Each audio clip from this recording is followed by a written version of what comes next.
오늘은 지난 시간에 우리가 콘크리트 재료의 중요한 부분인 역학적 성질에 영향을 미치는 제요인들을 각 요인별로 여러분들하고 좀 얘기를 했었고요. 이제 뒤에 콘크리트 재료에 대한 부분들은 좀 가급적 마무리를 하고 보강용 재료 잠깐 얘기를 하고요. 아마 다음 주부터는 휨제 설계하는 부분으로 좀 들어가야 되지 않을까 싶습니다. 지금 여기 첫 슬라이드에서 여러분들하고 같이 논의하고 싶은 거는 콘크리트의 건조 수축하고 크립이라고 하는 건데, 실은 이 크립과 건조 수축에 대한 부분들은 우리 콘크리트에서 장기적으로 이게 일어날 수 있는 그런 문제점 중에 하나입니다. 그러니까 해결해야 되는 문제점 중에 하나가 된다 이렇게 되겠죠.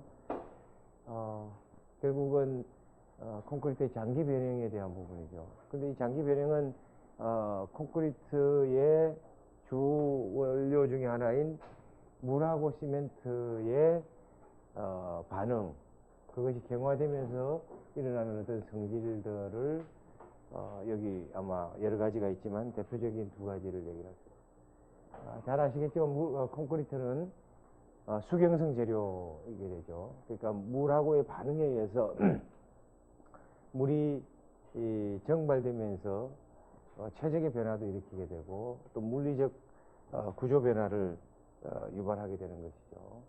그래서 여기 있는 건조 수축이나 크립은 수경성 재료인 콘크리트가 물과의 반응, 수분의 정발에 따른 어떤 체적의 변화, 또 강도의 변화, 이런 것들을 얘기를 할 수가 있습니다. 우선 건조 수축, 드라잉 슈링케이지라고 하는 것인데, 이 건조 수축은 기본적으로 어떤 콘크리트에 특별히 외력이 작용하지 않고 외력이 작용하지 않을 때도 콘크리트 내에 있는 수분의 변화, 이동 이런 것들에 의해서 이 변형이 발생되는 부분들을 드라잉 슈링케이지라고 하는 겁니다. 그러니까 건조 수축이라는 것이 특별히 외력이 작용을 했을 때 우리가 보통 변형이 일어나는 것인데, 지난 시간에 얘기한 그런 콘크리트 압축 강도에 영향을 미치는 상당히 많은 요인들 중에 대부분들은 외력에 의해서 일어나는 어떤 이 역학적 성질들 얘기했고요. 얘는 특별히 외력이 작용하지 않아도 콘크리트 내에 수분의 이동하고 발산에 의해서 변형이 일어나는 것을 우리가 건조 수축이다. 되게 이 그림을 하나 사진을 보게 되면 이러한 어떤 균열 패턴들을 볼 수가 있는데요. 특히 이렇게 여러분들이 앉아 계시는 이런 넓은 바닥, 그 다음에 여러분들 혹시 아파트의 주차장 부분들을 가면서 눈여겨보시면 되게 주차장 실은 구조체가 있고 그 위에 마감재가 있는데, 구조부재는 여러분들 눈에 잘 안 보이죠, 실은. 그러니까 마감재가 뭐 이렇게 보통 한 10cm, 100mm에서 한 150mm, 깊으면 한 200mm까지도 마감재가 이렇게 올라가는데, 그 마감재를 유심히 보게 되면 상당히 많은 균열들이 이렇게 굉장히 깊게 펴 있는 부분들, 그 다음에 굉장히 길이가 긴 부분들, 여러 가지 방사 방향으로 막 가 있는 균열들을 볼 수가 있다 그런 얘기죠.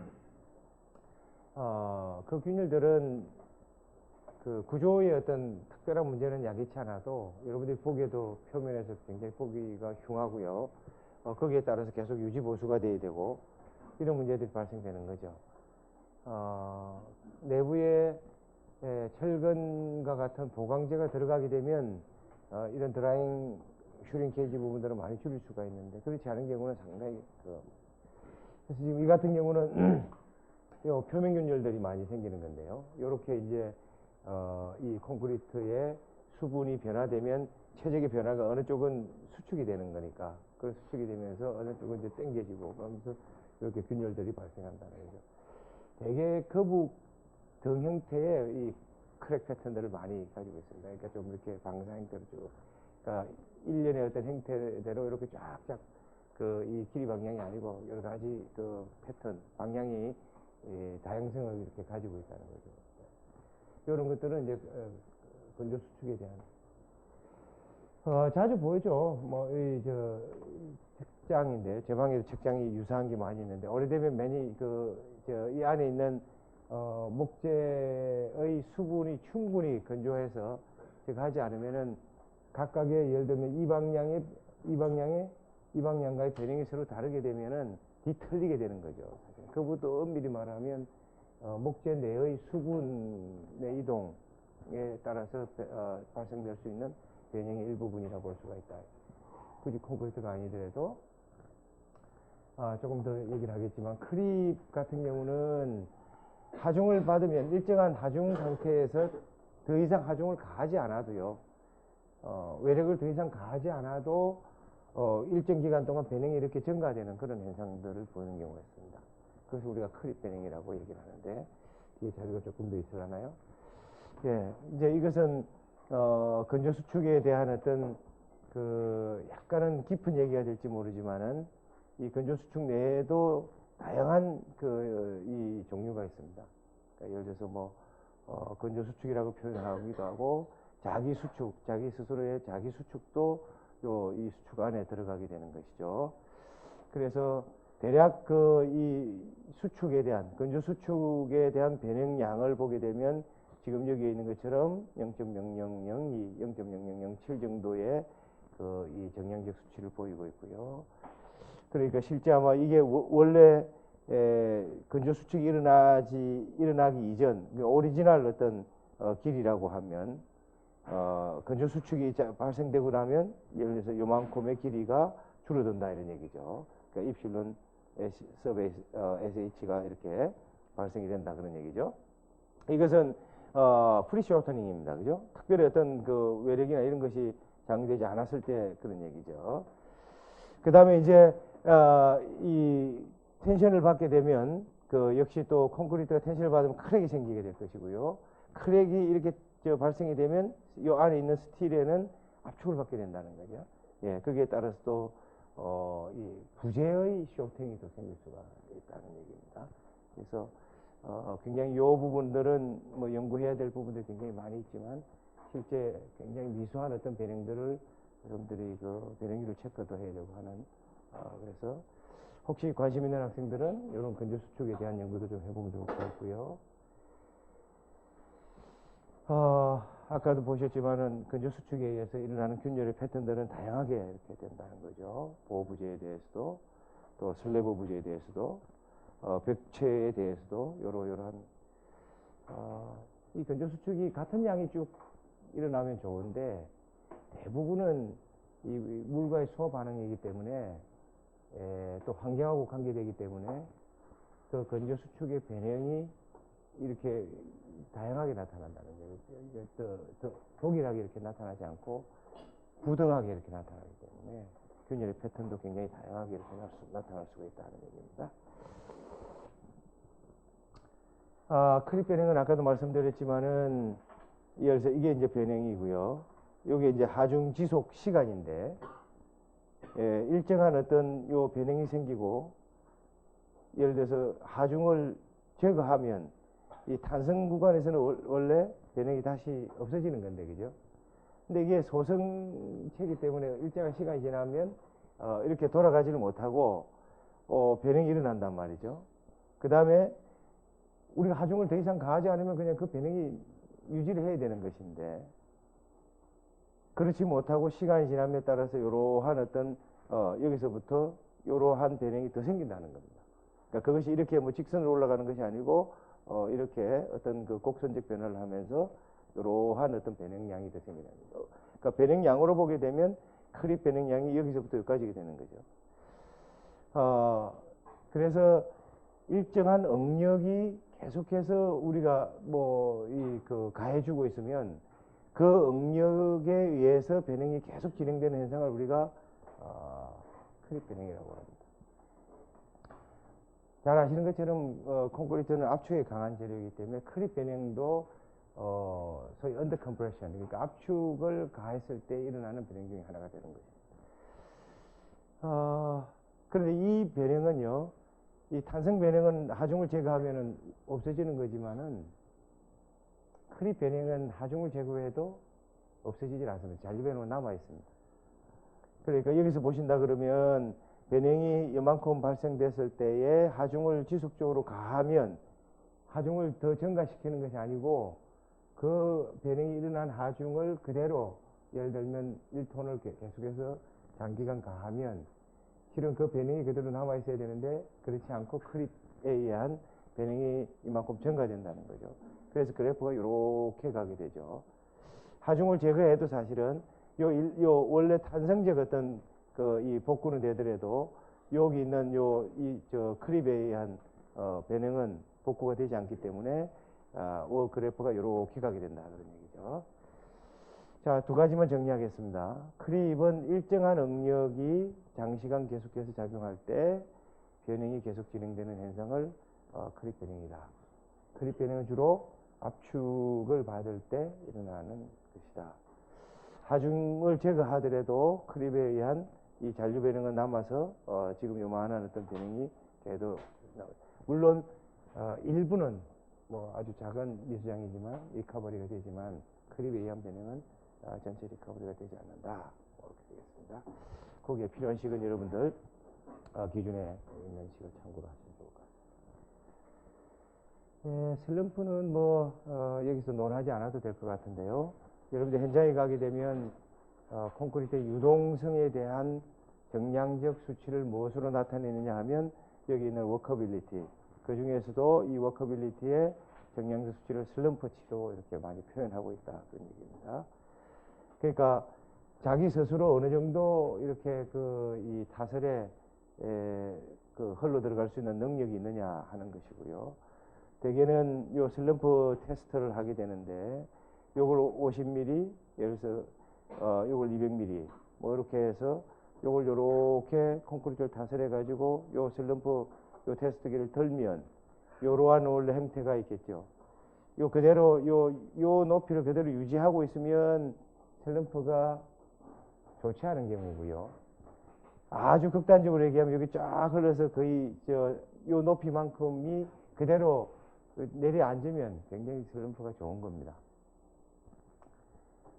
여러분들 벌써 머릿속에 짐작이 되겠죠. 슬럼프치가 크면 유동성은 굉장히 좋아지는 거고요.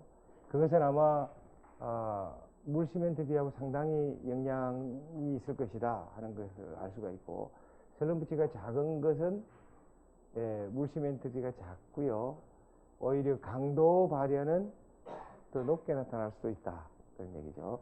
그래서 요 슬럼프를 적절한 선으로 유지하는 것이 굉장히 중요하다. 그 현장의 여건에 맞게 예를 들어서 철거리 굉장히 복잡하고 시공성이 높이가 이렇게 되면 자기 스스로 플로우가 생겨야 될 가능성이 높아야 되기 때문에 슬럼프치를 큰 걸 이렇게 여러분들이 배합을 해야 될 것이고, 뭐 그렇게 뭐 복잡하지 않은 뭐 슬래브 같은 데는 굉장히 타설하기 용이한 데는 슬럼프치가 그렇게 높지 않아도 시공하는 데 문제가 없다 그런 얘기죠.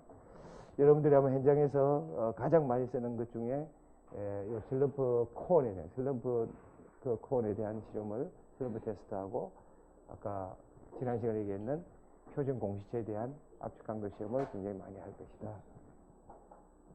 참고를 하시고요. 자, 혹시 이제 뭐 콘크리트 재료에 대해서는 되게 이 정도 선에서 마무리를 하겠고요.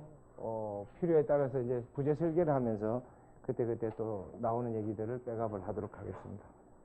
혹시 뭐 여기에 대해서 간단히 토론이나 질문 있으면 얘기하셔도 좋습니다. 오늘 아침 진짜 어두워. 우리 뭐 학원가야? 이 학원이 아니야. 같이 좀 논의도 하고 그렇게.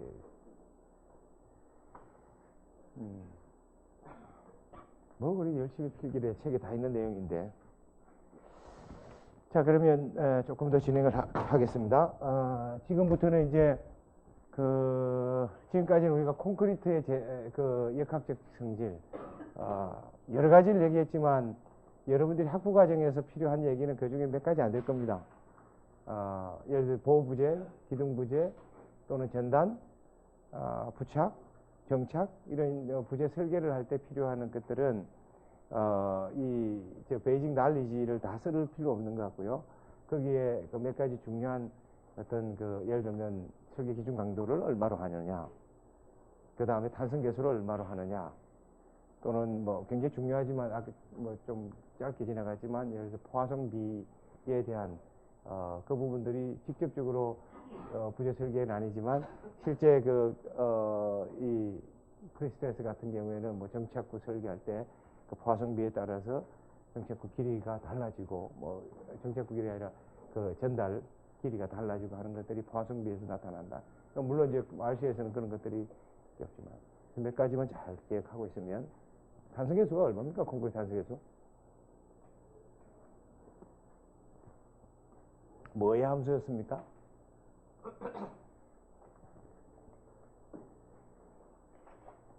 예. 하여튼 지금 머릿속에 잔뜩 요새 뭐 이세돌이 하고 뭐 구글에 알파고야. 알파고. 야, 그래도 이세돌 한번 이겼대. 저는 오페로 봤는데. 왜냐면 그 빅데이터를 갖다가 그죠? 그 하나만 갖다 놔도 굉장히 그 파워풀한 빅데이터 처리를 할 텐데 그런 게 뭐 몇 개? 2,000개? 뭐 하여튼 그렇게 그 동시에 돌려가지고 데이터베이스에서 그 뭐 순간순간 그 슈퍼컴을 갖다 돌리는데 게다가 기존에 있는 그 이세돌의 어떤 데이터들이 다 들어가 있을 거고 성향도 들어갈 거고 게다가 자기 학습도 하고 그래도 한번 승리했다는 게 나는 신기할 정도로 게임을 했으면 저는 5패로 걸었을 텐데 아무도 여러분들 중에 게임 하지 않은 적이 없어가지고 하여튼 그래도 뭐 결국 사람이 만드는 것이고 사람이 그 주체고 사람이 이제 결국 판단해서 하는 거기 때문에 결국은 사람이 승리하지 않겠습니까? 예. 뭐 공존하고 이제 공감하는 시대가 왔다 하지만 결국 사람이 중심이 되는 거기 때문에 사람의 능력에 따라서 하긴 뭐 예전에 가끔 얘기하지만 그 GM인가요? 이 자동차 문화 이 한 100년 전에 지금의 모습들, 100년 이후의 자동차의 모습들 또 가끔 여러분들께 말씀드리지만은 그렇게 예측하고 진행을 하게 되면 결국은 그 결론에 도달할 수 있는 거니까요. 지금처럼 뭐 굉장히 스마트 자동차에 자기 스스로 판단해서 가고 가족들은 뒤에서 포카 치면 되는 거라는 거죠. 4인 가족을 예측도 하고 앞으로 점점 그런 일들이 많이 결국 사람들이 가지고 있는 데이터나 예측 능력에 의해서 어떻게 변화해 갈 건지를 아마 충분히 예측을 할 수 있을 거다.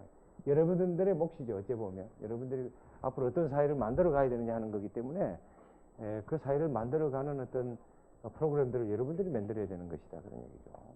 그냥 계속해서 팔로우업 할 게 아니고 우리 대학에서 요구하는 것처럼 first move가 돼야 된다는 거죠. 그러니까 여러분들께서 그 방향으로 추진하면 그렇게 한다.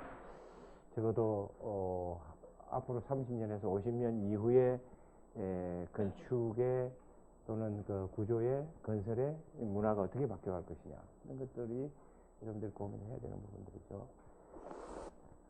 자, 이제 보강재의 역학적 성질을 몇 가지만 다루고, 실제 이 보강재는 콘크리트보다 훨씬 더 어쩌면 호모지니어스한 마테리얼이기 때문에 콘크리트보다는 그 다양성이 굉장히 작고요.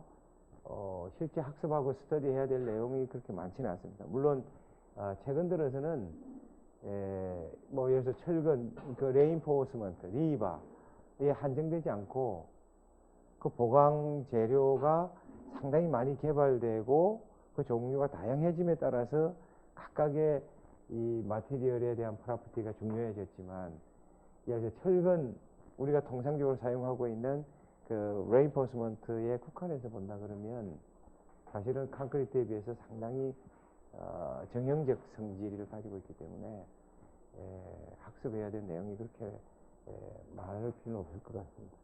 중요한 건 몇 가지만 얘기를 하시죠. 우리가 보강용 재료는 지금 여기에서 얘기한 것처럼 reinforcement 또는 reinforcing steel 또는 리바 뭐 아주 또 작은 부재는 Y 메쉬까지 뭐 여기엔 언급하지 않았지만 파이버 계통도 다 들어가 있고요. 뭐 그렇게 되어 있습니다.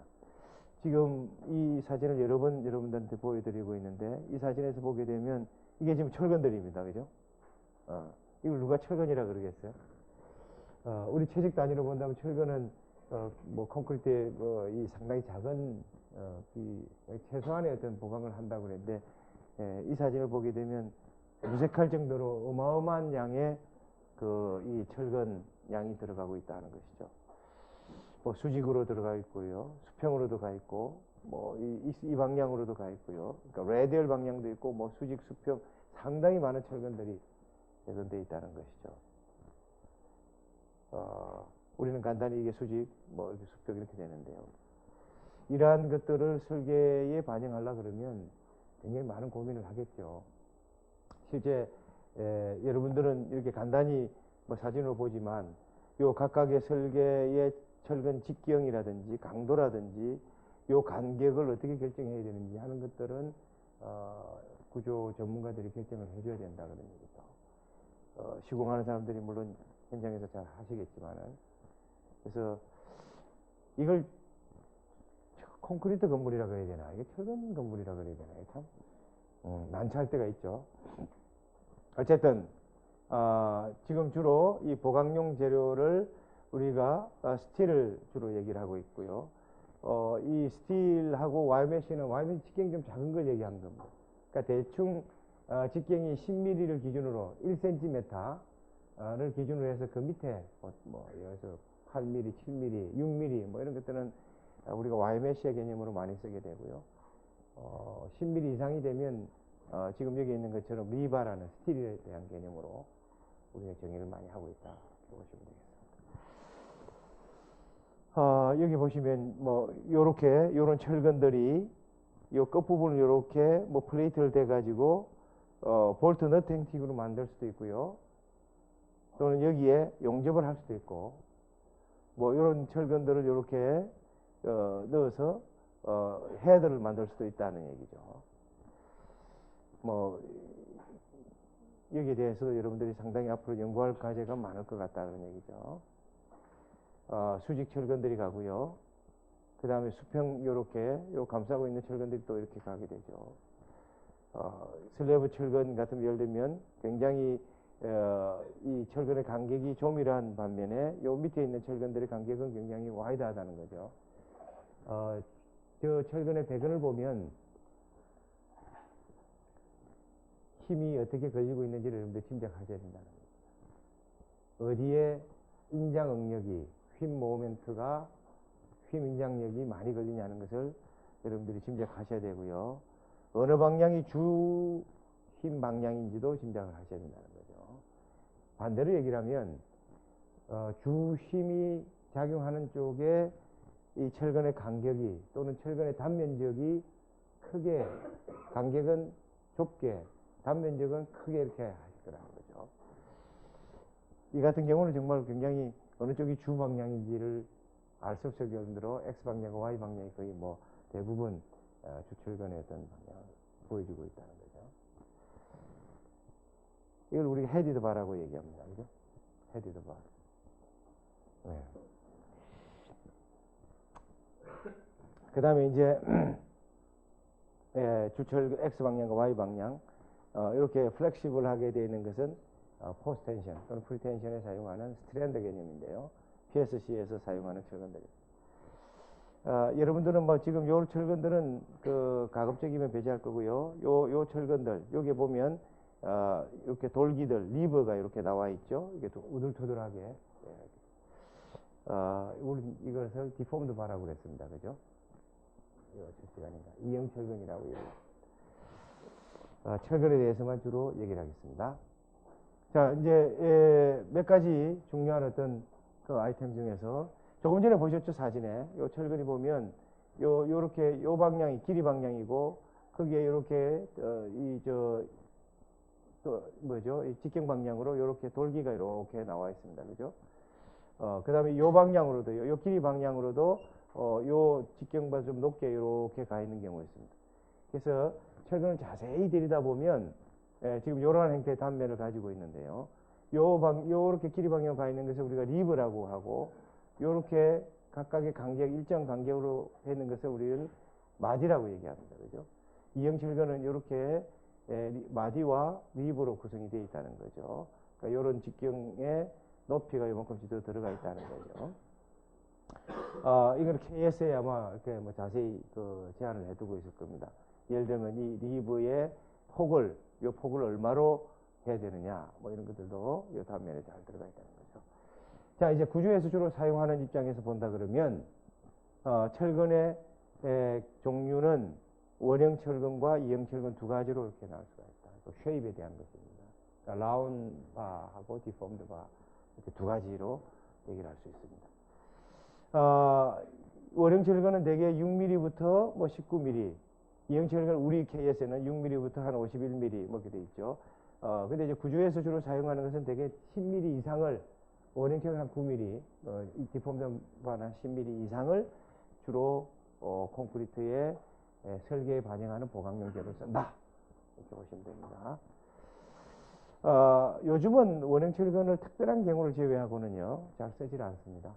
대부분 이형 철근을 많이 쓰게 되어 있습니다. 짐작하시는 것처럼 이형 철근이 원형 철근보다 장점을 갖고 있기 때문에 그렇다는 거죠. 특히 콘크리트와의 그 상관관계, 부착이나 그러니까 부착 응력이죠. 역학적으로 본다면 그 부착 응력이 이형 철근이 원형 철근보다 크게 나타나기 때문에 예전에는 또 요 두 사이에 생산 단가가 차이가 많았습니다. 이형 철근이 비쌌다는 얘기죠.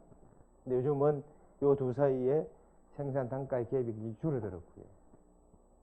그러기에 원형 철근을 굳이 쓸 이유가 없어진 거죠. 그래서 최근에는 이형 철근을 굉장히 많이 쓰고 있다, 이렇게 보시면 되겠습니다.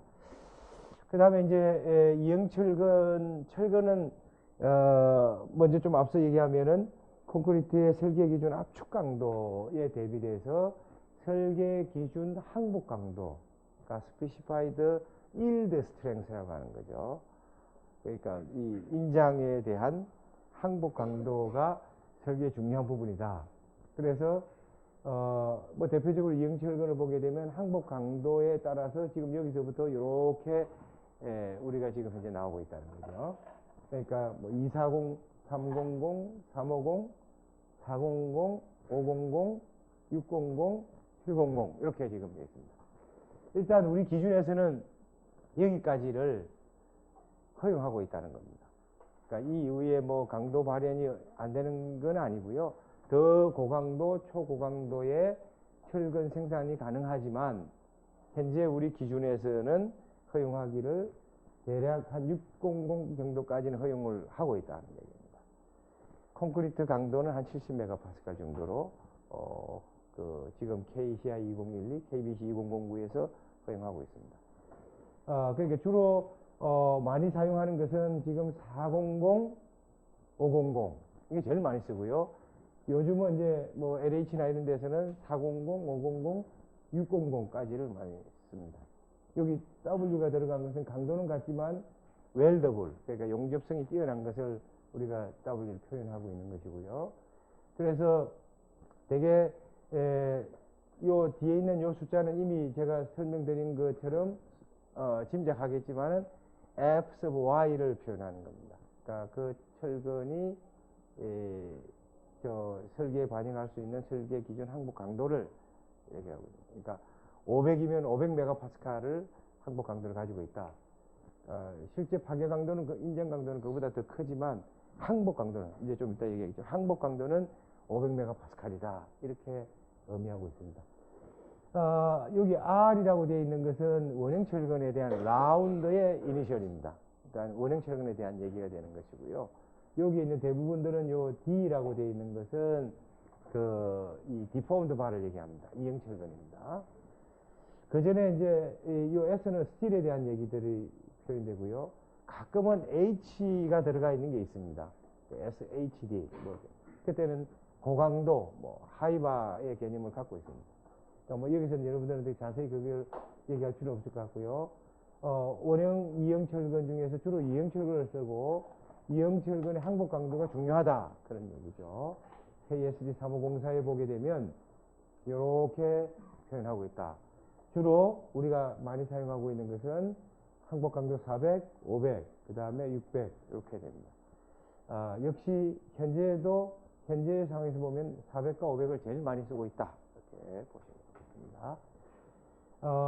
이제 끝 여기에 보게 되면 요는 색깔별로 이렇게 구분이 되어 있는데 요 색깔도 예를 들어서 일반인들은 지금 여기에 있는 요게 표현 쫙 되어 있는데 이걸 일일이 일반인들이 이해하기는 쉽지 않고요.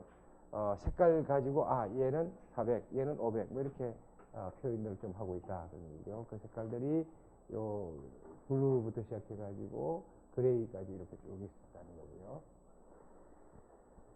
요 내부에 이 롤링 마크들이 쭉 1.5m 이하에 쭉 표시되어 있는데요.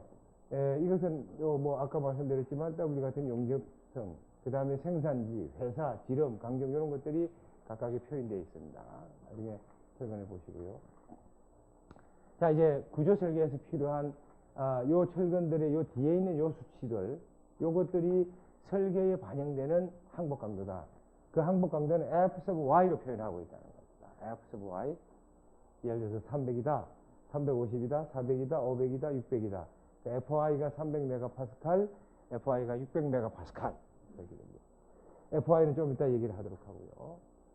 그 다음에 이 철근의 길이는 보통 한 8m 정도 이렇게 기준으로 하고 있습니다.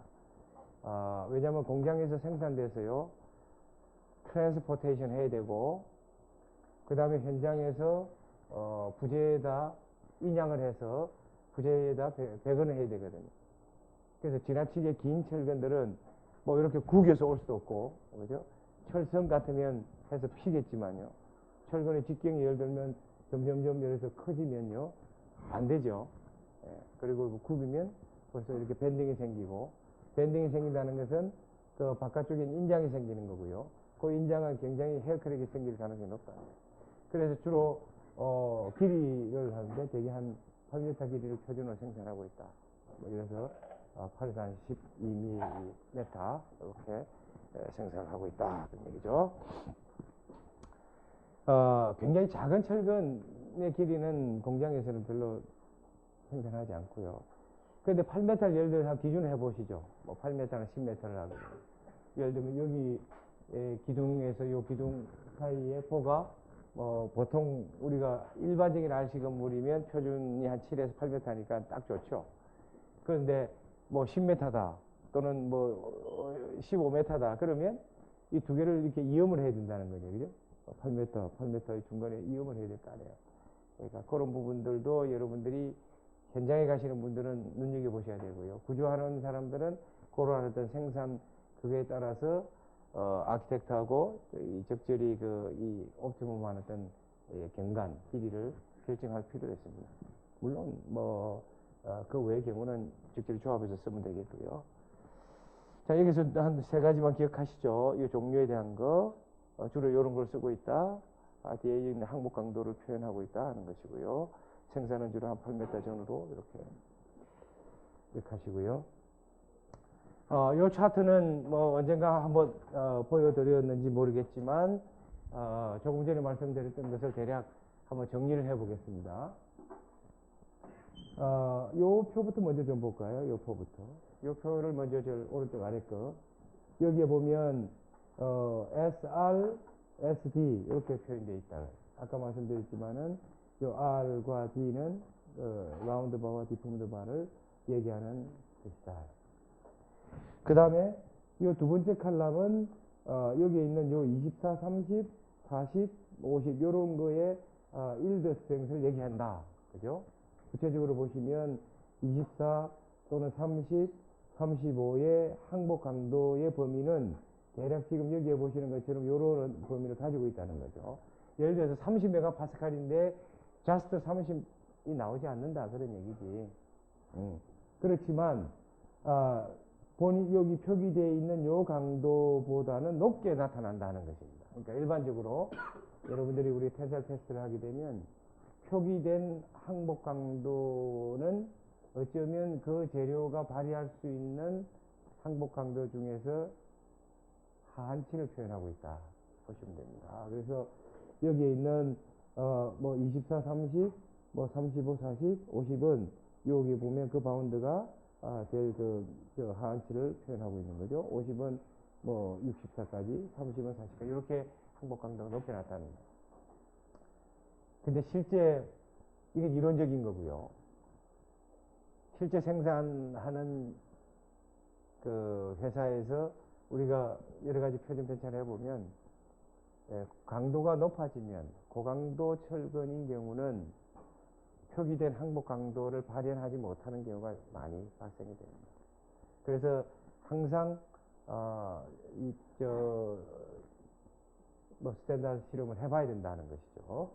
거기에 문제가 생기면 예를 들어서 캐나다 같은 데 굉장히 엄격합니다. 예를 들어서 두 부재를 용접해가지고 당기면 예를 들어서 그 용접 부분에 뭐 W를 썼는데 용접성에 문제가 있다.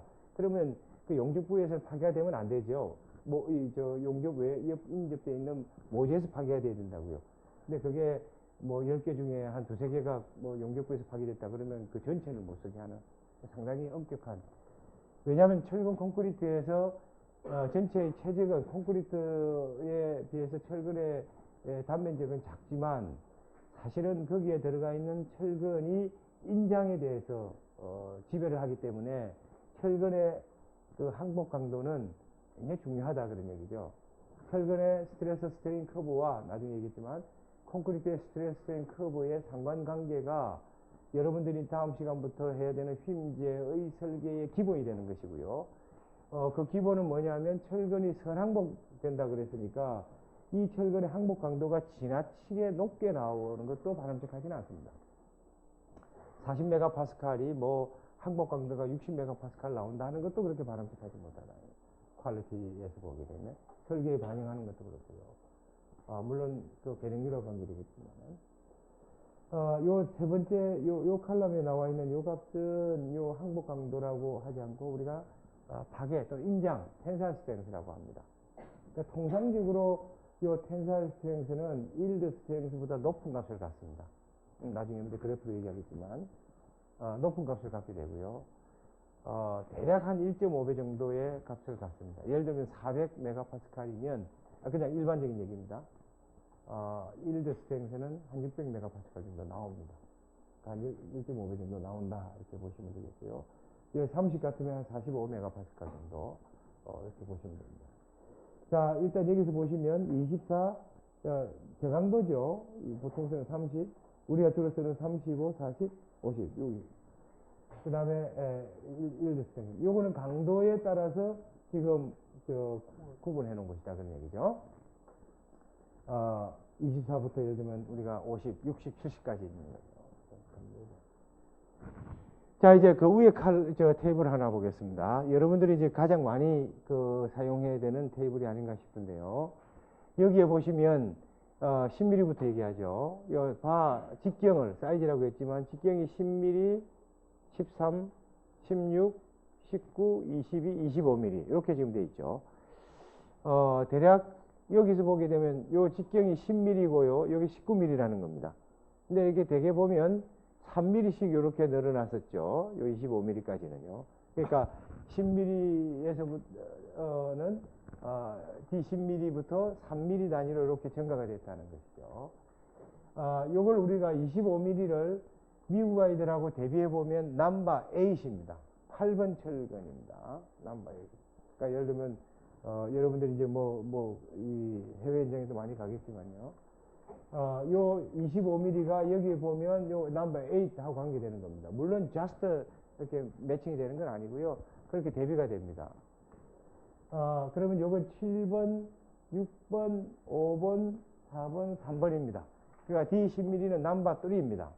3번부터 우리가 주로 8번 사이에 있는 직경을 가진 철거를 주로 쓰고 있다라고 생각하시면 되고요. 10mm하고 13mm, 그러니까 직경이 좀 작은 것은 여러분들이 지금 앉아 계시는 일반적인 바닥 슬래브에 주로 씁니다.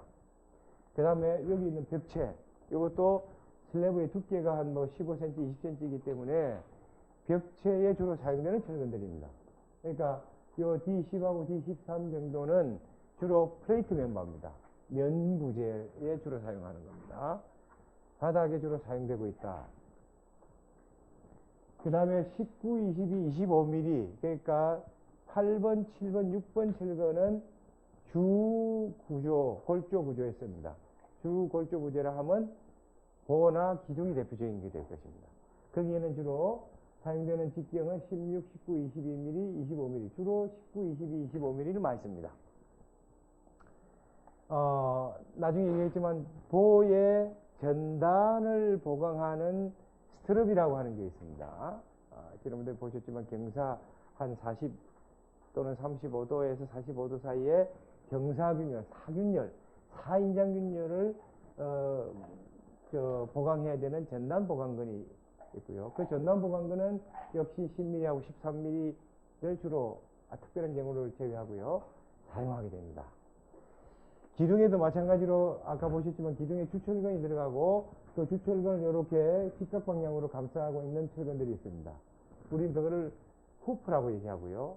역시 전단에 대한 그 다음에 이 주근을 내부에 있는 콘크리트를 구속해야 되는 그런 어떤 역할을 하게 되는데 그런 어떤 보강근도 주로 10mm, 13mm를 주로 씁니다. 건축에서는 요 넘버 3에서부터 넘버 8을 주로 많이 쓴다. 이렇게 보시면 됩니다. 그러면 요 직경이 10mm면 정확하게 직경이 10mm는 아니고요. 여기에 있는 표준 사이즈가 이렇게 됩니다. 근데 여러분들 설계에 반영할 때는 그냥 10mm, 그 다음에 16mm, 22mm, 그 다음에 뭐 25mm 이렇게 여러분들이 해도 좋습니다. 왜 25.4냐 하면 미국 아이들 기준하고 지금 맞춰서 그렇습니다. 그러니까 8번은 8분의 넘버 8 곱하기 1인치입니다. 그러니까 1인치가 2.54, 25.3mm이기 때문에 8분의 8 곱하기 25.4 하게 되면 요게 다이아미터가 되는 것입니다. 마찬가지로 8분의 7, 8분의 6, 8분의 5, 8분의 4, 8분의 3 곱하기 각각 곱하면 2.54를 곱하면 요 값이 나오게 되는 것이죠. 그러니까 설계에 반영할 때는 그냥 25, 22, 19, 16, 13, 10 이렇게 보고 설계에 반영하셔도 좋습니다. 그 다음에 이제 요 무게가 요 각각의 무게가 지금 요 단위 메타당 킬로그램 단위로 여기 쭉 있습니다. 물론 직경이 큰 녀석들이 무게가 커지겠죠. 뭐 우선은 지금 25mm에서부터 10mm니까 0.56kg부터 시작해서 약 4kg 정도 1m의 차이가 들어간다는 거죠. 구조 설계하는 사람들은 저걸 뭐 이렇게 많이 따지진 않을 거고요. 경제성 분석하는 사람들은 25mm 대신에 22mm 쓰시죠. 뭐 이렇게 나올 수 있다는 겁니다. 물론 설계자가 안전에 대한 문제가 없게 되면 밸류 엔지니어링 하는 데서는 뭐 이렇게 조정을 할 수 있다. 그 무게에 상당히 왜냐하면 철근의 가격은 결국은 무게, 당 얼마 이렇게 되기 때문에 중요하다는 얘기죠. 자, 이거 뭐 왼쪽에 있는 것은 되게 ASTM 미국 아이들은 3, 4, 5, 6, 7, 8, 9, 10, 11, 14, 18 지금 이런 철근들이 생산되고 있는데요. 우리나라의 41mm, 51mm 같은 경우는 지난번에 제일 첫 슬라이드에 보셨던 것처럼 원전 구조에 주로 많이 쓰는 것들입니다. 미국 아이들 보면 이 14번, 18번 철근들이 14번, 18번 철근들을 주로 씁니다. 그러니까 14번 같은 경우는 43mm가 되는 거고요. 18번 같은 경우는 57mm에 해당되는 겁니다. 그러니까 직경이 굉장히 큰 것들이죠. 그러니까 그것들은 우리가 리바라고 얘기하기에는 좀 어렵다, 그죠? 그러니까 그때는 레인포스먼트 또 레이브 스틸이 아니고요, 강봉에 해당되는 것입니다. 자, 그래서 지금 요 다이아미터도 요 3번부터 요 10번까지 8번까지 25.4가 지금 여기가 거의 같다 하는 얘기죠. 그 다음에 요 6번 이하는 우리가 YMS이기 때문에 뭐 보편적으로. 자, 그래서 우리가 주로 사용해야 되는 보호 구성구조의 설계에는 주로 여러분들 철근들이 여기서 주로 가지고 놀겠다. 이렇게 보시면 됩니다. 잘 기억하십시오.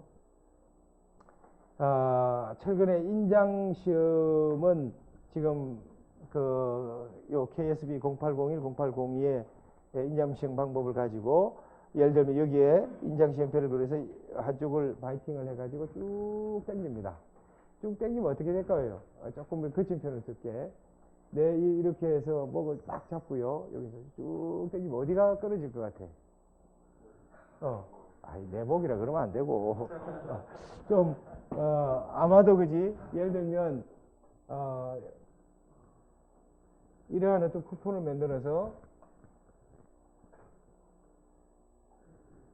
만들어서 이렇게 인장을 가하게 될 거거든요. 인장을 가하게 됐더라고요. 이게 이제 우리가 쿠폰 테스트라고 하는데, 어디가 결국 나중에 여기에 이렇게 날아갈 거란 그죠? 약한 단면적이 작은 그 다음에 취약한 지역에 파괴가 유도될 거라는 거죠. 그래서 물론 여기서부터 유지를 해야 되고 여기 바이팅 할 수 있는 길이도 일정한 길이가 있어야 되고요. 요걸 일정한 길이가 있어야 될 거라는 거죠.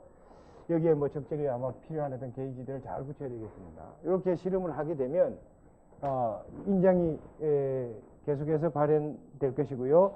전국적으로 단면적이 줄어들면서 이렇게 뭐가 생깁니까? 네킹 현상이 생기는 거죠.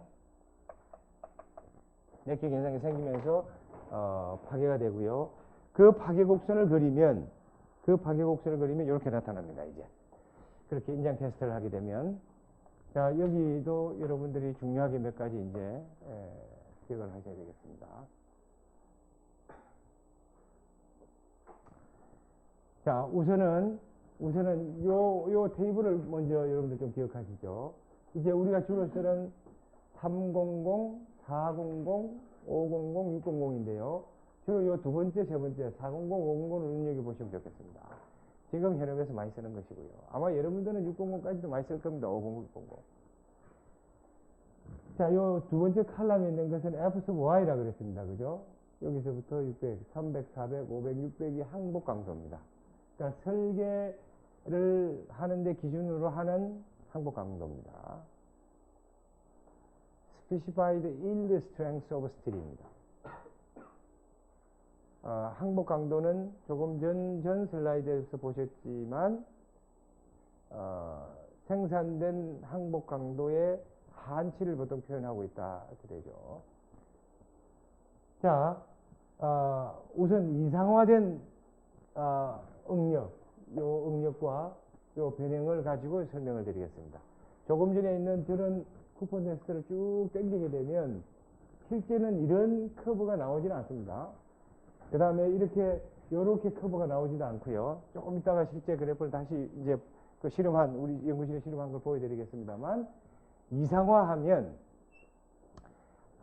요걸 항복 강도, 철근의 강도, 요걸 인장 변형의 상관관계를 그리면, 요렇게 바이리니어, 두 직선으로 표현할 수가 있고요. 요렇게 트라이리니어, 세 개의 직선으로 표현할 수가 있습니다. 이건 아무래도 먼저 뒷슬라이드 조금 먼저 보고 설명을 할까요? 실제 그래프를 인장 시험을 하면 이렇게 나타납니다. 그러니까 인장 시험을 300, 600, 400, 700을 실험해 보면 이렇게 쭉 탄성적으로 거동하다가요. 그 다음에 일정한 하중에서 변형이 쭉 늘어나다가 대개는 보통 다른 재료 같으면 여기서 끊어지는 것이 일반적이죠. 근데 철근은 재미있게도 이렇게 이 변형을 좀 하고 난 다음에 이거 상당히 경험합니다. 물론 저강도하고 고강도 때 달라지지만요. 그래서 다시 하중이 늘어났다가 이제 깨지는, 여기서 끊어지는 거거든요. 그러니까 이렇게 세 단계가 보통 나타난다는 거죠. 그거는 300, 그 다음에 뭐 400, 600인 경우도 비슷하게 나타나지만, 여기하고 여기하고는 다르다는 거죠. 예를 들면 요 길이가 각각이 강도가 커지면 짧아지는 걸 볼 수가 있다. 그죠? 이걸 우리가 탄성 구간이라고 그러고요. 탄성력이라고 그러고, 요 변형만 늘어나는 것을 소성 구간이라고 합니다. 소성 구간. 그러니까 요건 소성 구간 또는 소성역이라고 표현하죠. 이렇게 하중이 좀 늘어나는 것을 우리가 변형경화라고 얘기합니다. 그러니까 변형경화가 일어나는 지역을 변형경화역이라고 그러고요. 그러니까 철거는 이렇게 실험을 해보면 이렇게 탄성 구간, 소성 구간, 변형경화 구간 이렇게 세 가지로 나타난다는 거죠. 여기 실제 실험한 결과입니다. 많은 실험을. 그러면 철근을 어디까지 우리가 설계의 기준으로 설계에 사용하는 기준 강도를 볼 것입니까? 하는 것을 이제 정해야 될 텐데, 통상은 지금 이 소성 구간의 시작점, 탄성 구간의 끝점, 요 점을 딱 해서 그때의 강도를 항복 강도라고 표현합니다. 그러니까 SD400, SD500이면 요 항복 강도가 400이 된다는 거죠. 근데 지금 요거는 300인데 보면 실제 실험은 여기서 항복 강도가 발현해야 되는데, 예, 더 높게 나타난다는 것이죠. 그죠? 그러니까, 이거 뭐 괜찮습니다. 우리가 요구하는 어떤 항복 강도를 충분히 발현했기 때문에 문제가 없을 것 같다. 그런 얘기죠. 여기도 400인데 대개 보면은 500에 가까울 정도로 높게 나타나고 있다는 거죠. 그러니까 실제 생산자들은 이 KS에서 요구하고 있는 강도를 자스트를 맞추는 게 아니라 좀 높게 생산을 하고 있다는 사실을 알 수가 있다는 거죠. 뭐 우리 지금 그거 논의하겠다는 건 아니고요. 사실은 거기에 따른 문제가 많이 있지만 그걸 논의하겠다는 건 아니고, 그래서 여기에 시작하는 요 부분들을 요걸 우리가 요선과 요선 또는 요선과 요선 요렇게 되는 것을 이상화시켜서 조금 전 슬라이드에서 보신 것처럼 바이리니어나 트라이리니어로 이상화시키겠다 하는 얘기입니다. 다시 좀 돌아가겠습니다. 돌아가게 되면 지금 이제 그렇게 복잡하게 보이는 선을 스트레스와 스트레인으로 표현하면 이렇게, 자, 이렇게 바이리니어로 보게 되면 이렇게 쭉 탄성적으로 가다가요, 그냥 이 소성력이 쭉 있다라고 가정하는 것입니다. 자, 우리는 요 점을 F5 sub Y로 하겠고요. 그 FY가 지금 여기 나타나는 것처럼 400, 500으로 표현되고 있다는 겁니다. 요 각도는 굉장히 중요하죠. 요 각도는, 그죠? 뭐, 탄젠트 세타는 뭐 요거분의 요거니까, 요 입실론 분의 요거 되니까요. 그죠? 요 탄젠트 세타는 그냥 세타죠. 얘를 철근의 탄성 계수라고 그래서 일라스틱 마듈러스 오브 스틸입니다. E sub S. 콘크리트는 E sub C라고 그랬죠. 예, E sub S라고 돼요. 요 E sub S는 철근의 종류의 아주 일반적인 얘기입니다. 뭐 300, 400, 500, 600 우리가 보통 쓰는 철근의 종류의 항복 강도와 종류에 관계없이 일정한 값을 보통 갖습니다. 그래서 그거를 우리는 E sub S를 20만 메가파스칼 또는 200기가파스칼로 제한합니다. 뭐 실험해보면 뭐 조금씩은 차이가 있지만 대개 20만 메가파스칼에 근접합니다. 자, 그래서 이 탄성계수 값은 기억하는 게 좋을 것 같고요.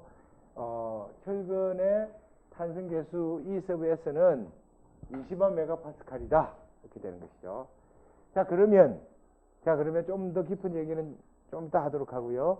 여기서 이제 중요한 것은 요 항복 강도 때의 변형률 입실론 sub Y는 얼마냐 하는 겁니다.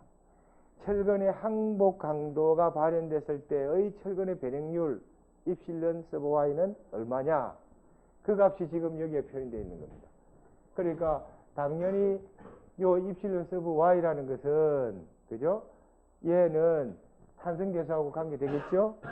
그러면 항복 강도 관계되죠? 탄젠트 E sub S는 입실론 Y분의 FY가 되는 거니까, 그지? 그러니까 입실론 Y는 FY를 입실론 S 나누면 된다, 그런 얘기죠. 그렇지? 자, 그래서 응력은 탄성계수에다가 변형을 곱하면 되는 것이고요. FY는 E에다가 입실론을 곱하면 되는 것이기 때문에 지금 이 FY 값은 E sub S에다가 입실론 Y 값을 곱한 것이야. 잘 기억해. 철근의 항복 변형률은 철근의 탄성 계수에다가 철근의 항복 강도는 철근의 탄성 계수에다가 철근의 항복 변형률을 곱한 값이라고요. 잘 기억하십시오. 자, 그 값을 그러니까 여기 20만 메가파스칼을 넣고 FI를 각각 300, 400, 500, 600을 넣으면 요 값이 나옵니다. 요 값이 나와. SD400의 경우를 보면 항복 변형률 E sub Y는 0.2%입니다. 0.00이야. 기억해. SD400인 경우에 항복 변형률 입silon Y는 0.2%입니다. 그러니까 0.00이라는 거죠. 물론 그 값은 여기 400을 200을 20만으로 나누면 금방 0.002가 나온다는 거 아시죠? 요 값을 기억하십시오. 500일 때는 요 강도 차이만큼이 커지는 거라고요. 그죠? 그러니까 0.25%입니다. 300일 때는 줄어들 거고요. 600일 때는 이렇게 0.003이 되는 겁니다. 그러니까 400과 600은 1.5배니까 0.002에 1.5배면 0.003이 되는 겁니다. 물론 이렇게 우리가 기준에서 만들어 놓고 있는데 과연 600 얘가 저렇게 입silon y에 그러니까 다시 말하면 직선적으로 그렇게 늘어날 것이냐 아니면 2.5배의 입silon y로 해야 되느냐 논란이 있습니다. 그러나 지금 우리 기준에서 보면 이렇게 지금 갈 수가 있다는 거예요. 자, 간단히 다시 정리하죠. 항복 강도를 표현하는 것이고요. 항복 강도는 탄성 끝 소성 시작점 이렇게 하면 되고 요 때의 강도를 FY고 그게 400, 500이라는 거고요. 그때의 항복 변형률 입silon Y는 400일 때 0.2%다. 이렇게 되는 것입니다. 탄성 계수는 220만 메가파스칼이고요. 저렇게 우리가 원구형, 디폼드 받은 원형이들 이렇게 라운드 쉐입을 갖고 있을 때의 스틸, 그러니까 철근 경우에 탄성 계수가 20만 메가파스칼이고요. 우리 기준에서 보면 그것이 스틸 플레이트, 강제, 환부제로 되어 있으면 강제, 그때는 저기 환이 아니고요. 20만 5천 메가파스칼 되어 있습니다.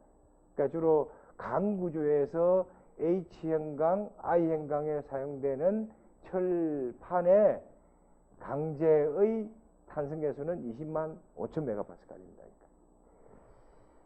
차이가 있죠.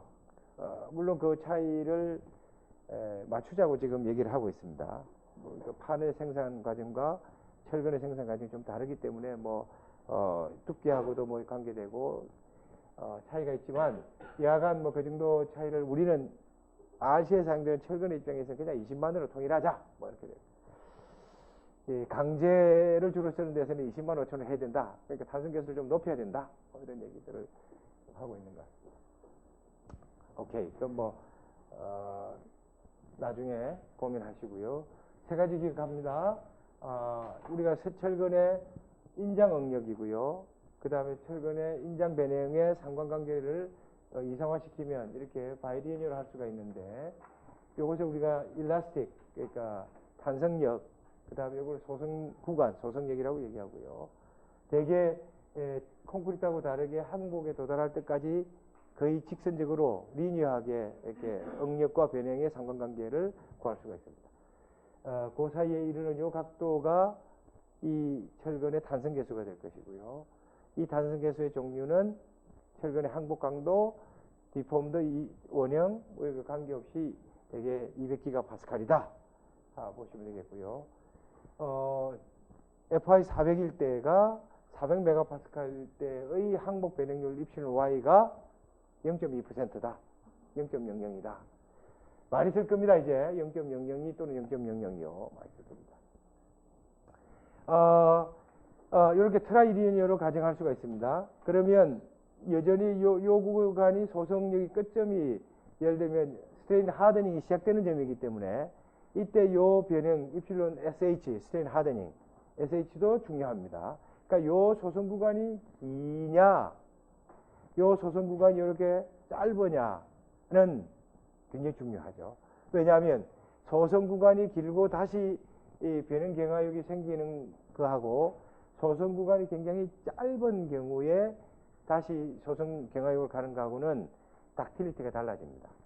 그러니까 재료의 닥틸리티뿐만이 아니고 그 재료를 사용한 부재의 닥틸리티하고도 관계될 것입니다. 그러니까 대개는 고강도화로 가게 되면 소선 구간이 짧아집니다. 강도의 변화는 크게 없어도요. 저강도로 갈수록 소선 구간이 길어집니다. 그 말씀은 오히려 마일드 스틸이 강도는 작지만 연성 능력이 뛰어나다 하는 것을 볼 수가 있어요. 변형할 수 있는 능력이 크다 이렇게 보시면 되겠습니다. 엄밀히 말하면 스틸은 이렇게 압축에 대해서도 지금 인장에 대한 커브를 이렇게 표현했지만요. 여기 일상안으로 사실은 철근 압축을 해도 비슷한 강도가 발현됩니다. 그러니까 철근은 압축과 인장에 거의 동일한 어떤 저스트는 아니지만 이게 훨씬 더 유리하지만 거의 그 동일한 스트레스 스트레인 커브를 가지고 있다. 그러니까 압축과 인장에도 굉장히 이펙티브한 재료다. 이렇게 보시면 좋겠습니다. 아까 말씀드렸던 것 중에 지금 항복 강도가 두 번째 칼럼이었죠. 기억하십니까? 예, 강도 FI가 300, 400, 500, 600 요 강도가 될 것이고요. 소성력까지는 같은 강도를 갖게 되죠. 인장 강도는 그러니까 파괴 강도는 인장 강도는 여기 올라서서 되게 요 경험하고 요때 파괴가 되는 것이기 때문에 우리는 요때를 인장 강도라고 표현하고 있습니다. 그러니까 요 인장 강도하고 요 항복 강도의 차이는 대개 한 1.5배 정도 됩니다. 이렇게 보시면 되는 거죠. 그러니까 인장 강도가 이 항복 강도의 1.5배 정도 높게 보통 발현된다. 보시면 되겠습니다. 예, 이게 일라스틱 레인지고 플라스틱 레인지고요. 이게 스테인 하드닝 구간이라는 거죠. 자, 우리가 지금 철근의 보강용 재료의 가장 중요한 세 가지를 얘기했습니다. 철근의 항복 강도, 철근의 탄성 계수, 철근의 항복 강도라 하면 철근의 설계 기준 항복 강도를 얘기합니다. 그죠? Specified Yield Strength of Steel이라는 거죠. 항복 강도는 분명히 차이가 있다는 것을 조금 전 슬라이드 다시 보겠지만 나타났죠. 그렇지만 하한치로서 항복 강도를 우리가 설계 기준 강도로 얘기를 하고요. 그 설계 기준 강도와 탄성 계수의 상관관계에서 항복 변형률 입시는 Y를 결정을 했다는 거죠. SD 400일 때의 항복 변형률 입시는 Y가 0.2%에 도달합니다. 이쯤 되면 여러분들이 콘크리트의 스트레스 스트레인 커브를 다시 한번 머릿속에 그려봐야 될 것이고요. 지금 여기에서 말씀드린 철근의 스트레스와 스트레인 커브와 콘크리트의 스트레스 스트레인 커브의 상관관계가 설계에 굉장히 중요하다. 그런 얘기고요.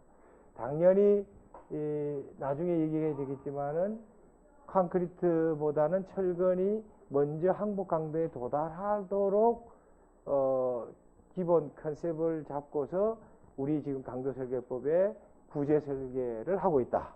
그러면 마땅히 콘크리트와 철근의 스트레스 커브를 여러분들이 비교해 보셔야 된다.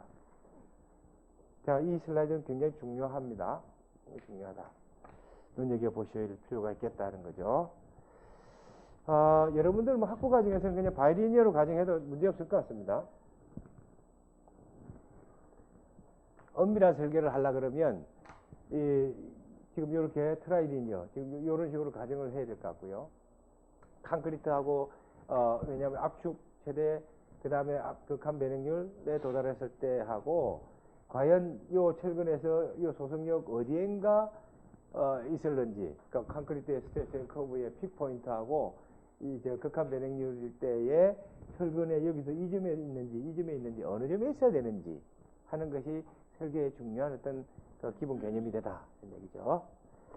자, 이제 이 그래프를 보시면 요 뒤에 그래프가 이제 금방 익숙하게 된다 그런 얘기죠. 뭐 더 이상 이제 논의하지 않겠습니다. 이미 얘기를 했기 때문에 물론 여기에 있는 요 각각의 포인트들은 같은 철근들을 쭉 끌어가지고 실험한 결과입니다.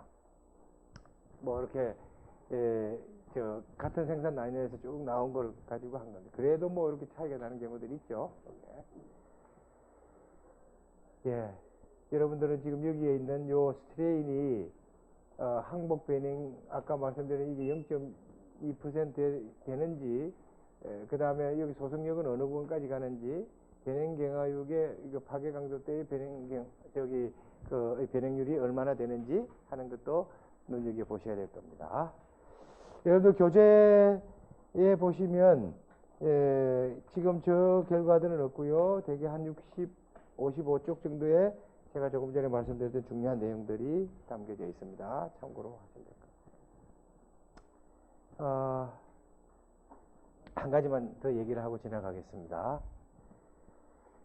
이제 뭐 거의 다 재료의 거의 끝에 왔으니까 조금만 더 신경 쓰시면 되는데요. 우리가 조금 전에 말씀드릴 때 한 500, 600 정도의 강도를 가지고 있는 철근의 응력과 변형의 상관관계를 스트레스 레인 커브를 그리면 바이리니어 또는 트라이리니어로 할 수 있는 그러니까 이러한 어떤 형태를 띠게 돼 있죠. 그 다음에 뭐 여기서 네킹 현상이 생기면서 끊어지는 것인데 그래서 우리가 이거를 얼티밋 스트렝스라 그러고 요거를 뭐 일드 스트렝스라고 얘기를 하고 있죠. 요건 이제 탄성계수 그러니까 탄성력의 프로포셔널 리밋이 되는 것이고요. 그러니까 요 부분이 사실 그 확대해서 굉장히 짧게 보였지만 확대해서 그렇게 되면 복잡하게 나타납니다. 어떤 형태로 나타나느냐 하면 이 항복 강도 주변을 보게 되면 쭉 올라갔다가요 뭐 이렇게 이런 식으로 된다는 거죠. 그래서 요 부분을 요 최대점을 잡기가 굉장히 어려워요. 실은 어느 순간 딱 떨어지고요. 여기에 그 상위 항복점이라 그러고 요 부분은 하위 항복점이라 그러는데 우리는 요 탄성력을 요렇게 해서 요렇게 끊어버리는 것이죠. 보통 하위 항복점을 가지고 철근의 항복 강도로 이렇게 가정을 하고 있다는 겁니다. 그러니까 요 부분은 굉장히 세밀하게 보게 되면 이렇게 변동계수 큽니다. 보통 우리가 하위 요 항복점을 요걸 FY라 이렇게 표현하고 있다. 요거 이제 프로포셔널 리밋이고요. 요게 소선 구간이다 이런 얘기죠. 자, 그 다음에 이제 실제 이 스트레스하고 스트레인 관계를 보면 엄밀히 말해서 이렇게 쭉 갈 수도 있습니다. 그죠? 이렇게 쭉 갈 수가 있습니다. 근데 의미가 없다는 거죠. 의미가 없고 이렇게 해서 랍처가 생기는 요 실선에 대한 어떤 카브로서 엔지니어링 스트레스랑 그 관계를 끄집어내고 있다. 두 번째, 강도가 굉장히 높아지면 아까 보셨나요? 우리 프리스트레스에 사용되는 텐동 같은 경우는 일반적인 철근의 항복 강도의 5배 정도 나옵니다. 그러니까 400메가파스칼이면 보통 한 1860 이렇게 항복 강도가 크거든요. 그때 철근의 인정 강도를 테스트를 해보면 이렇게 안 나온다는 거죠. 그냥 강도가 쭉 올라갔다가 착 깨집니다. 끊어진다는 거죠. 그러니까 이렇게 항복 변형률이 프로포셔널 리밋이 있고 일드 소속력이 있고 변형 경화액이 이렇게 있으면 요즘 우리가 항복 강도를 잡으면 좋겠는데 그때 SD490일 때 0.2%였거든요. 항복 변형률이 0.002 오늘만 해도 20번 반복했어. 그런데 고강도인 경우에는 초고강도인 경우에는 예를 들면 스트랜드 같은 경우요. 프리스트레스에 사용하는 텐동 같은 경우는 굉장히 고장력 철근을 써야 되는 거거든. 와이어를 써야 된단 말이에요. 그때는 대개 한 1800대, 1600대, 좀 높으면 한 1900대까지의 항복 강도가 나오거든. 그런데 그때 스트레스 커브를 보면 이런 식으로 그러면 요 항복 붕이라고 하는 요 부분이 안 나타난다는 거지. 그러면 이런 철근들은 항복 강도를 우리가 어떻게 결정해야 되고 항복 변형이 어떻게 결정해야 되느냐 고민이 된다. 그때 사용하는 것이 요 변형률이 0.2% 0.00이죠. 많이 나왔어. 그 다음에 요 기울기하고 같은 기울기를 쭉 올리게 되면 좀 더 올리게 되면 스트레스 스트레인 커브와 만나는 A점이 생긴다는 거예요. 요 점을 우리가 항복 강도를 하겠습니다. 이렇게 합니다. 그러니까 요것을 변형률이 0.2%이기 때문에 0.02%이기 때문에 0.2% 옵셋 포인트를, 옵셋 방법이라고 얘기합니다. 0.2% 옵셋 방법으로 해서 요 철근이 진행률이 요 기울기가 쭉 가서 만나는 요 점을 항복 강도로 우리 가정한다. 물론 요렇게 항복 강도가 정확하게 나타나는 경우 0.2% 옵셋 방법이 있고요. 또 하나의 방법이 있습니다. 그러니까 변행률을 적절히 0.2%가 아니고 0.3 또는 0.35%로 가정해 가지고 이렇게 예를 들면 이 기울기가 하는 게 아니라 0.3, 0.35%로 해서 그대로 쫙 올리면 요즘에 하나 생길 거라는 거죠. 그때 항복 강도로 잡자. 이 세 가지 방법이 주로 쓰는데요. 통상적으로 세 번째 방법은 특별한 경우고요. 지금 뭐 ASTM에서 많이 제한하고 있습니다. 통상적으로는 이렇게 항복 강도와 0.2% 옵셋 방법으로 결정된 이것을 항복 강도로 결정한다. 이렇게 기억하시면 되겠습니다. 고강도, 초고강도 철근했어요. 잘 기억하십시오. 자, 철근에 대한 그 재료의 기본적인 항복 변행률, 그 다음에 항복 강도, 그 다음에 실제 스트레스 스트레인 커브, 이걸 보여드린 적이 있습니다. 설계에 사용하는 것은 FY, 입실론 Y, E sub S, 이 세 가지 굉장히 중요합니다. 네. 그 다음에 각각의 D 10mm부터 25mm의 단면적 기억하셔야 될 겁니다. 단면적. 단면적은 4분의 파이 D 자성이죠. 그러니까 10mm 같으면 0.71, 0.13mm 0.99, 16값이 1.27, 25mm 같으면은 3.84 스퀘어 센티미터입니다. 그러니까 단면적도 잘 기억하시면 좋을 것 같습니다. 자, 혹시 여기까지 질문 있으면 질문하십시오.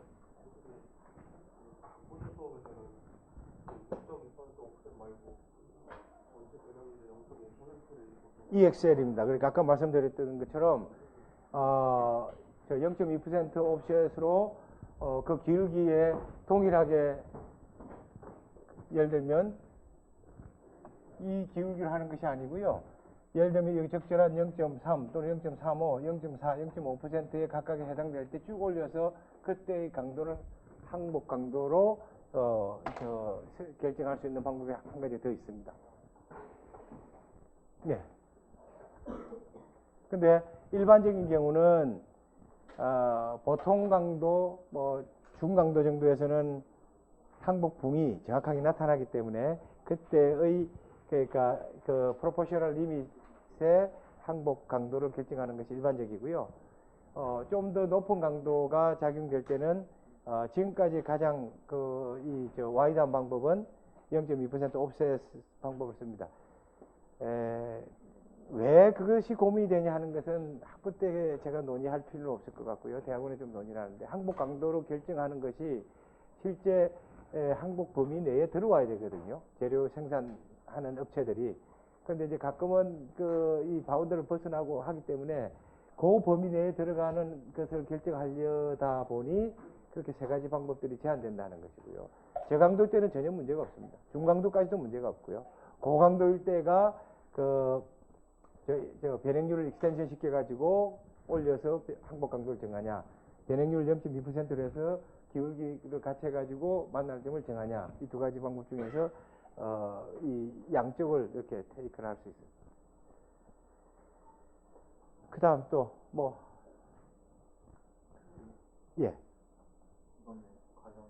예. 시간 안 될 겁니다. 제가 중간중간 그냥 이렇게 카멘트는 하지만 프리스트레스를 다룰 만한 시간 여유가 없을 겁니다. 아마 지금 우리가 예측한 기둥 부재의 설계까지 가는데도 굉장히 급하게 가야 될 겁니다. 2학기 때 이제 또 좀 시간이 있으니까 그때 또 뭐 한상원 교수하고 좀 상의를 하시면 좋을 것 같고요. 부착이나 정착도 굉장히 중요한데 그 부분도 사실은 여기서 다룰 만한 시간이고, 메인 부재들, 보나 기둥에 대한 주구조 부재들의 설계에 주력을 할 겁니다. 그러니까 압축과 인장 전단 이 세 가지에 주력해서 부재의 설계를 다루게 될 것입니다. 자, 한 2분 정도 남았습니다. 또 뭐.